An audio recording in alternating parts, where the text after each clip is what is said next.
Welcome back to China Price Watch. In today's Money Matters, we're talking about China's seemingly low cost of electricity. An example of a less monopolized electricity price market is that in Britain. Britain's power pool provides services for power transmission and distribution.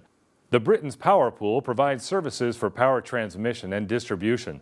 A separate entity, such as thermal power enterprises, have to make offers to win deals from buyers in the power pool.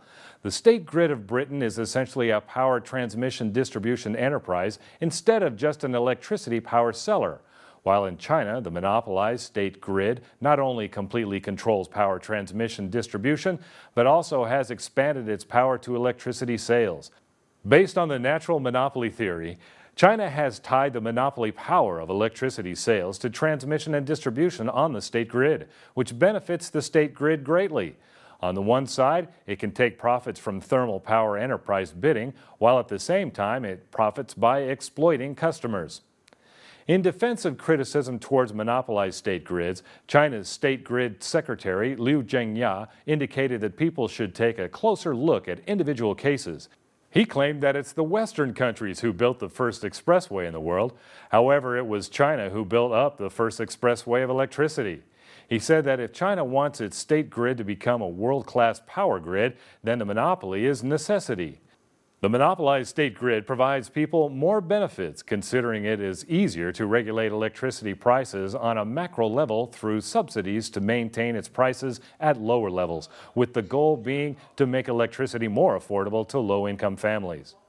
A China Business Daily reporter says that although China has thousands of electricity prices, its people's electricity expenses remain quite low.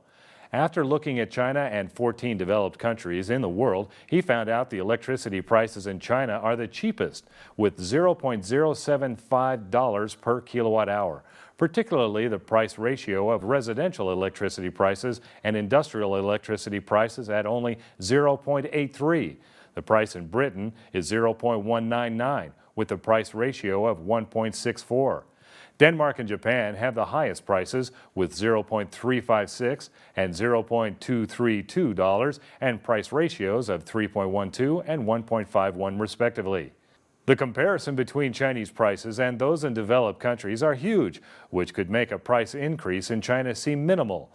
The increased rates of Chinese electricity prices are still less than half of those of developed countries.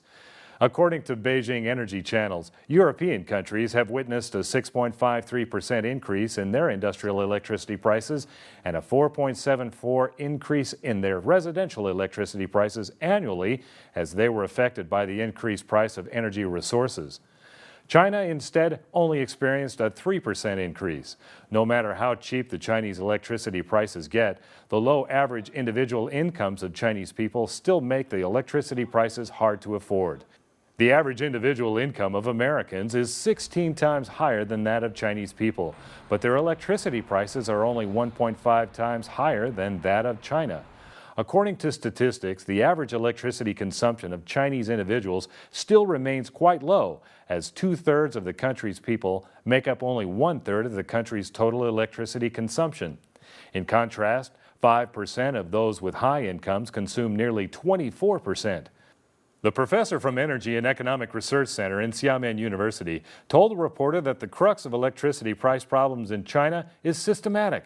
The state should focus more on the prospect of electricity system reformation. If it should take on such a reform, remains a challenge for China, let alone how.